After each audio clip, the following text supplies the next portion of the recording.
నమస్తే, welcome to Leo. మనతో ఉన్నారు సీనియర్ జర్నలిస్ట్ కనకదుర్గ వడ్లమాని గారు. మేడం నమస్తే. నమస్తే అండి. మేడం, లక్ష్మీ పార్వతి గారు ఈరోజు ఒక ప్రెస్ మీట్ పెట్టి కబ్జాల గురించి మిగతా విషయాల గురించి చాలా వరకు ఆవిడ మాట్లాడారు. శ్రీశ్రీ గారికి సంబంధించినటువంటి ఒక కవితను కూడా ఏదో ఆవిడ వినిపించారు. అయితే నిజంగా కబ్జాల గురించి వాటి గురించి మాట్లాడేటువంటి ఒక అర్హత లక్ష్మీ పార్వతి గారికి ఉందా? అయితే దీని గురించి ఒకసారి మీకు ఆవిడ ఏ కవిత వినిపించారు ఒకసారి మీకు వినిపిస్తాను. ప్రస్తుత కూటమి ప్రభుత్వం యొక్క అరాచకాలు, అన్యాయాలు వీటన్నిటిని చూస్తూ ఉంటే మాకు శ్రీశ్రీ గారి పొయిటరీ గుర్తొస్తూ ఉంటుంది. ఎంతటి నీచులు, ఎంతటి నికృష్టులు, ఎంతటి అరాచకవాదులు, ఎంతటి హీనులు, ఎంతటి దీనులు.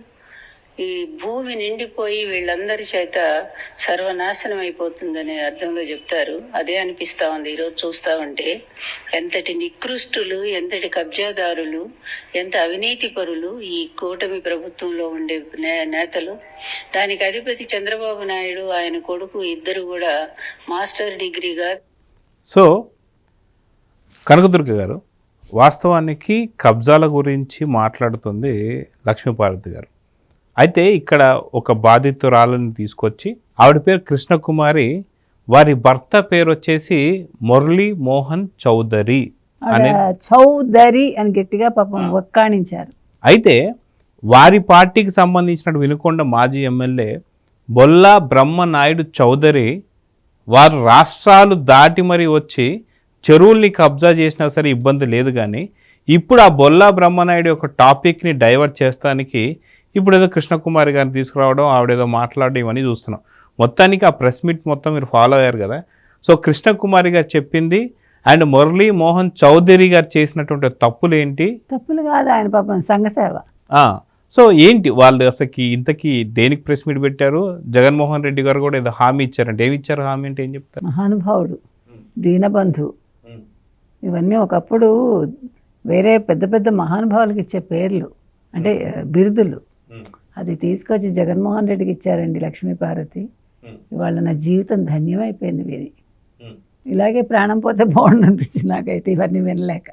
అంటే అది లక్ష్మీపార్వతి గారికి కరెక్టే ఆవిడ చెప్పింది. ఎందుకంటే ఆవిడ వరకు వైసీపీ నేతలు వరకు. సారీ అండి, మహానుభావుడు ఎన్టీ రామారావు గారా, మహానుభావుడు జగన్మోహన్ రెడ్డి, మీరు మరీ మాట్లాడతారు. అంటే లక్ష్మీపార్వతి గారు ఎన్టీ రామారావు గారిని మర్చిపోయి దాదాపు 30 ఏళ్ళు అయిపోయింది, అంతే కదా. ఇప్పుడు అప్పటి నుంచి కూడా జగన్మోహన్ రెడ్డి గారిని పొగడడం అన్నీ చూస్తూనే వస్తున్నాం. అదిగాక ఇప్పుడు వచ్చేసి ఏమంటుందంటే దీనదయాళు అని చెప్పేసి మాట్లాడుతుంది. వాస్తవానికి ఒక పిఏకి కూడా 1500 కోట్లు దోచిపెట్టే వాళ్ళు ఎవరున్నారండి? మరి దీనదయాళుడే. మరి వాళ్ళకి సంబంధించిన ఎమ్మెల్యే, మాజీ ఎమ్మెల్యే సొంత రాష్ట్రంలో కాకుండా పక్క రాష్ట్రాల్లో కూడా 1500 కోట్లు దోచుకునేలా చేసిందంటే మరి దీనదయాలే కదండి. మరి ఆయన్ని వాళ్ళు పొగుడుకోవడం తప్పులేదు, కానీ మీరు పొగడతారా లేదా అనేది అది మీ ఇష్టం. ఇంతకు మొత్తానికి కృష్ణకుమారి గారు ఏం చెప్పారు, ఏం సంగతి అండి? మొత్తానికి ఆవిడ అంది కదా, శ్రీశ్రీ గారి కవిత తీసుకొచ్చారు. ఇంతటి హీనులు, ఇంతటి దీనులు, అది మహాప్రస్థానంలో వస్తుంది.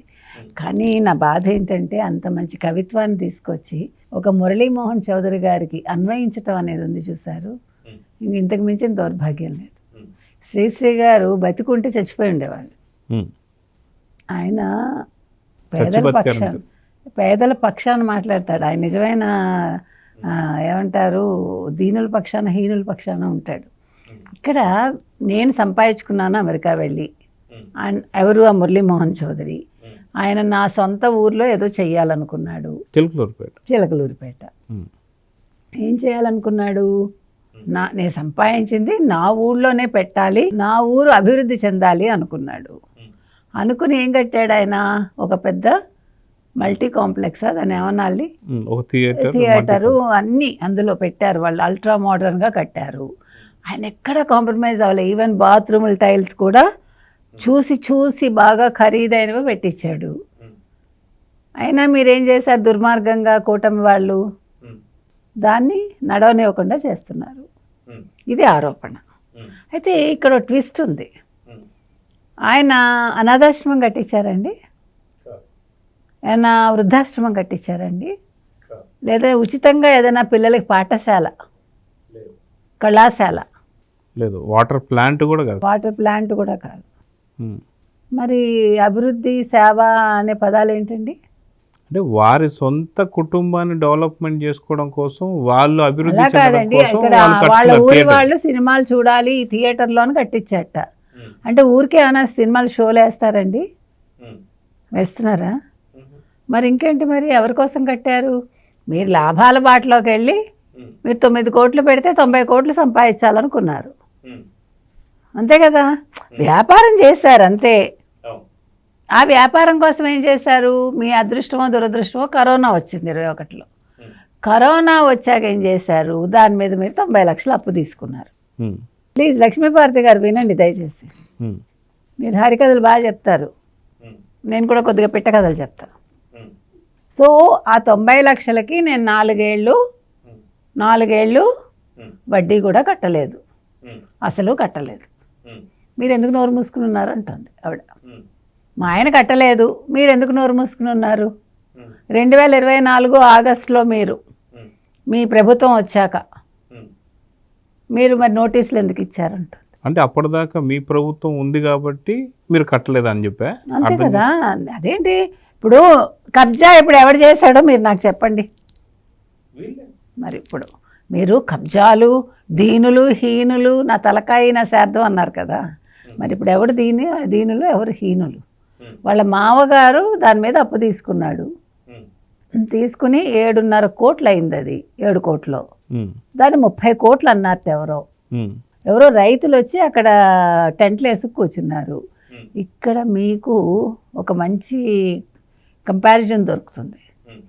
నిన్ననే మన నందు ఏదో వరల్డ్ అది స్కామ్ విన్నాం కదా, ఇది ఒక రకమైన స్కామ్ ఏమో. అది యూకే స్కామ్ అయితే చిలకలూరిపేట స్కామ్.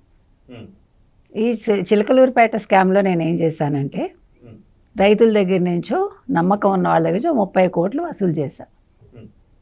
ఇగో ఈ థియేటర్ ఇవంతా ఉన్నాయి, నేను ఎక్కడికి వెళ్ళిపోను, మీరు నాకు పెట్టండి పెట్టుబడి, మీకు లాభాలు ఇస్తానని చెప్పినట్టున్నాడు. వాళ్ళ మామగారు చెప్పాడు, ఈ కొడుకు చెప్పమంటే తండ్రి చెప్పాడు. అబ్స్కాండ్ అయిపోయాడు ఆయన. మరి ఇప్పుడు ఇవాళ మామగారు వచ్చి కూర్చోవాలిగా ప్రెస్ మీట్లో, కూర్చోవాలా? మరి ఎందుకు కూర్చోలేదు? ఇప్పుడు నేను ఎందుకు ఆవిడ అమెరికా నుంచి పరిగెట్టుకొచ్చింది అంటే బ్రహ్మనాయుడిది 1100 కోట్లు చేస్తే మీరేమో 1500 కోట్లు అంటారు. మీకు ఆ 11 పేరు వింటే మీకు అలర్జీ. సో 1100 కోట్లు చేస్తే మీరు కూటమి దాన్ని మాట్లాడుతుందా అని నేను ముందు అర్జెంటుగా అమెరికా నుంచి కృష్ణకుమార్ని పిలిపించాను అంటోంది లక్ష్మీపార్వతి. ఇక్కడ ఇవిడ మిస్ అయిన లాజిక్ ఏంటంటే నిన్న మరి ఆయన ఎవరు మహానుభావుడు దీన దయాళువా ఏదో, ఆ దయాళువు చెప్పాక మళ్ళీ ఇవాళ ప్రెస్ మీట్ ఎందుకు అంటే దయాళువు మీద మీకు నమ్మకం లేదా? అంటే ఆయన హామీ మీద మీకు నమ్మకం లేదా? అంటే ఆయన ఏం చెప్పుకుంటారంటే నాకు తెలిసి ఈ 3 ఏళ్ళు కళ్ళు మూసుకోమన్నాడా? ఇంకా అందరికి చెప్పేది, అమరావతి రైతులకు అదే చెప్పాడు, డిఎస్సి విద్యార్థులకు అదే చెప్పాడు, అందరికీ అదే చెప్పాడు. అప్పుడు రోడ్డు వైండింగ్ అప్పుడు వెళ్ళిపోయిన వాళ్ళకి అదే చెప్పాడు. అంటే 3 ఏళ్ళు అంటే ఈలోగా ఏమైపోతుందో అని చెప్పి వాళ్ళు ప్రెస్ మీట్ పెట్టించింది. అంటే వీరు వారి సొంత స్థలాల్లో కట్టుకోవడానికని డబ్బులు అప్పు చేసి, అప్పులు చేసిన వాళ్ళు ఎవరైతే ఉన్నారో వాళ్ళు ఇంకో పాయింట్ చెప్పనా మీకు, మీరు చెప్పిన దానికే. అంటే ఇప్పుడు నేను ఇక్కడ కట్టానండి ఈ కాంప్లెక్స్, ఏదో పక్కన నా స్థలం ఉందండి, ఆ స్థలం కూడా ఇచ్చారట వీళ్ళు. అంటే ఆ స్థలం మీద వీళ్ళు దాని మీద కూడా అప్పు తీసుకున్నారు. మీకు ఇప్పుడు అర్థమైందా? ఎక్స్పాండ్ చేద్దాం అనుకుని తీసుకుని ఉంటారు, అప్స్కాండ్ అయిపోయారు. ఎక్స్పాండ్ నుంచి అప్స్కాండ్కి వెళ్ళిపోయి ఇప్పుడు ఆయన మావగారు నిన్న మరి ఎవరు ఆ దీనదయాళు దగ్గరికి మావగారు ఎందుకు వెళ్ళలేదు? మరి 2 ఏళ్ళు ఎందుకు నోరు మూసుకుని ఉన్నారు? 2024 ఆగస్టు నుంచి మీకు ఇబ్బంది అయితే ఇప్పుడు వాళ్ళు ఎవరో టెంట్లు వేసుకున్నారు, ఈ పుల్లారావు మనుషులు, ఇప్పుడు పుల్లారావు చేస్తున్నాడు, పోలీసులు మా మాట వింటలేదు. పోలీసులు నిజాలుంటే మాటలు వినరు, అబద్ధాలుంటే వింటారు. ఇక్కడ నిజంగా జరిగింది కాబట్టి వాళ్ళు మిమ్మల్ని ఏం చేయాలి, మీరు కోర్టు ద్వారానే తీర్చుకోవాలి. కోర్టు మీకు నోటీసులు ఇచ్చింది అంటున్నారు. అంటే ఇప్పుడు ఆవిడ ఏమంటుందంటే డబ్బులు నేను కడతానన్నా సరే ఎవరు రెస్పాండ్ అవుతలేదు, కట్టించుకోవట్లేదు. అదేదో ప్రెస్ మీట్ పెట్టేది ఏదైతే ఉందో, నువ్వు ఎవరికి డబ్బులు కడతానంటున్నావు, దేనికి కడతానంటున్నావు, ఆ విషయం కదా కావాలి. ఇప్పుడు నేను 4 ఏళ్ళు కట్టలేదండి, మీరు 2024 ఆగస్టులో మీరు నోటీసులు పంపించారండి, ఇది 26 జూన్ అండి, మరి 2 ఏళ్ళు ఏం చేశారండి? ఇప్పుడు మీరు వచ్చి ఎందుకు కడతానంటున్నారండి అంటే కేసు పడేసరికి అరెస్ట్ వారెంట్ వచ్చిందేమో, భయపడి వచ్చింది. నా ఉద్దేశం అయితే. దానికి ఏదో అదేమంటారు, అక్కిపెద్ది గూనిపెద్ది తోడు అంటారు. అలాగా ఆ అక్కిపెద్ది ఎవరు, లక్ష్మీపార్వతి. ఈ గూనిపెద్దిగా అక్కిపెద్ది తోడు. లేకపోతే ఏంటి బుద్ధి ఉందా అసలు? ఆవిడ ప్రెస్ మీట్ పెట్టడం ఏంటి? ఇదేదో కబ్జాలట, అవినీతిట, స్కామ్ట, తండ్రి కొడుకులట, చంద్రబాబు నాయుడు లోకేష్ ఏదో బట్టతలకిను మోకాలకి ముడేయడం అంటే ఇదే. అంటే వీళ్ళు బొల్లా బ్రహ్మనాయుడు గారు తెలంగాణ ప్రాంతంలో దాదాపు 104 ఎకరాలు ఇప్పుడు బొల్లా బ్రహ్మనాయుడు అరెస్ట్ అయ్యాడు కదా, ఒకవేళ తప్పు చేయకపోతే అరెస్ట్ ఎందుకు అవుతాడు? కాంచీపురం వెళ్ళి పోలీసులు, తెలంగాణ పోలీసులు ఎందుకు అరెస్ట్ చేస్తారు? చెప్పండి. అరెస్ట్ అయ్యాడు కాబట్టి ఇప్పుడు డైవర్ట్ చేస్తానికి ఇష్యూ తీసుకొచ్చారు. ఏమన్నా అర్థం ఉందా అసలు? 1100-1500 కోట్లు ఎక్కడ? వీళ్ళు అప్పు తీసుకుని 30 కోట్లు ఎక్కడ? ఇది అప్పు, ఇది అది కబ్జా. ఇప్పుడు ఎవరైతే కృష్ణని గారు ఉన్నారో, కృష్ణ కుమార్ గారు ఉన్నారో, ఆవిడ కనీసం నేను అప్పు తీసుకోలేదంట. నేను తీసుకున్నాను డబ్బులు, అప్పటి నుంచి నేను ఎప్పటిదాకా రూపాయి కూడా కట్టలేదు, అని చెప్పేసి వస్తే వాళ్ళే డబ్బులు నాకు వద్దని చెప్పేసి అంటున్నారు. అంటే నిజంగా నువ్వు డబ్బులు కట్టేదాన్ని అయితే అదే ప్రెస్ మీట్ డబ్బులు తీసుకొచ్చి పెట్టి ఇక్కడే కంపెనీ వాళ్ళు ఎవరైతే ప్రెస్ మీట్ ఇక్కడ పెట్టకూడదు. ఎక్కడ పెట్టాలి? చిలకలూరుపేట, అక్కడ స్థలమును అదేంటది ఆ కాంప్లెక్స్ దగ్గర పెట్టి పోలీసులను పిలిపించి, నాయన జరిగింది జరిగిపోయింది, ఇగో మేము డబ్బులు కట్టేస్తాం, వాళ్ళందరినీ పిలవండి, ఎవరైతే బాధితులు ఉన్నారో మా మావగారు రాకపోయినా నేను పే చేసేస్తాను, పోలీసుల సమక్షంలో చేసేయచ్చు. అప్పుడు కావాలంటే అదెవరు కోర్టు నుంచి కూడా ఎవరినైనా తెప్పించుకోవచ్చు. పోనీ అవసరం అయితే, నాకు తెలియదు, ఎవిడెన్స్ పెట్టుకోవచ్చు. పెట్టుకుని చేసేసారనుకోండి, ఇందులో అసలు కూటమికి సంబంధం ఏంటి? నువ్వు అప్పు తీసుకోవటం ఏంటి? నువ్వు అప్పు ఎగ్గొట్టి అది వడ్డీ అయిందో, మీరు మళ్ళీ దాని మీద అప్పు తీసుకున్నారో ఎవరికి తెలుసు? వడ్డీయా చక్రవడ్డీయా? నువ్వు వాళ్ళతో ఏమి డాక్యుమెంటేషన్ చేసుకున్నావో కూటమికి ఏంటి సంబంధం? అది జగన్మోహన్ రెడ్డి కదా సంబంధం 21 అంటే. మరి ఆ దీనబంధు దీనదయాళు వచ్చి అక్కడ చేయాలి కదా. ఆ దీనబంధువో దీనదయాలో కూడా వచ్చి అక్కడ కూర్చున్న మహానుభావుడు, ఇంకెందుకమ్మా కృష్ణ, నీకెందుకు, నేనున్నాను, నువ్వు అమెరికా నుంచి వచ్చావు, ఇదిగో నేను వస్తాన్నాడు. ఆ పోలీసులను పిలు, ఈ లక్ష్మీపార్వతిని పక్కన పెట్టుకో, నీకెందుకు, నేను నా సమక్షంలో నువ్వు దీన్ని ముగిచ్చు, నేను కూటమి పని చెప్తానన్నాను కదా. అంటే కోవిడ్ టైంలో ఎంతోమంది మరణించారు, చాలా పెద్ద పెద్ద వాళ్ళే స్వర్గస్థులయ్యారు. కానీ ఇప్పుడు వాళ్ళు ఆ టైంలో తీసుకొని మేము నష్టపోయాము, దానికి కారణం అంతా చంద్రబాబు నాయుడు గారు, లోకేష్ గారు అంటే దీన్ని ఎలా చూడాలి? అంటే బొల్లా బ్రహ్మనాయుడు గారి ఇష్యూని డైవర్ట్ చేస్తానికి తీసుకొచ్చిన ఈ కాన్సెప్ట్ సక్సెస్ అయిందా లేదంటే ఏం చెప్తారు? సక్సెస్ అంటే ఏంటండి? ఐఎమ్ సారీ అండి, మీకు ఎంత జగన్ అని పేరు పెట్టినా మీకు జగన్ అంటే ఇష్టం ఉన్నా ఇలా మాట్లాడకూడదు. ఈ సక్సెస్ ఏంటండి? ఏ రకంగానండి?